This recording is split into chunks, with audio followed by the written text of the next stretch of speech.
পৃথিবীতে কুকুর নামে একটা প্রাণী আছে, আপনারা সবাই জানেন হয়তো। তো এই যে কুকুর আছে, এই কুকুররা কিন্তু অবাধ স্বাধীনতা নিয়ে জন্মগ্রহণ করে। এদের প্রচুর স্বাধীনতা, মানুষের যা অধিকার নেই কুকুরের কিন্তু রয়েছে। তো এই অবাধ স্বাধীনতায় তারা ইচ্ছে করলে সারা বিশ্ব ভ্রমণ করতে পারে, উইদাউট টিকিটে, উইদাউট পারমিশনে। কোনো পারমিশনের প্রয়োজন পড়ে না।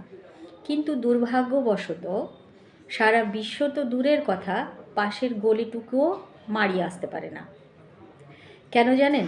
তাদের ব্রেন হচ্ছে প্রচণ্ড হিংসায় পরিপূর্ণ এবং কাউকে সহ্য করতে পারে না। সে কাউকে নিজের আগে দেখা পছন্দ করে না। তো এই যে হিংসাত্মক ব্রেন, এই ব্রেনের কারণেই তার স্বাধীনতাটুকু সে উপভোগ করতে পারে না।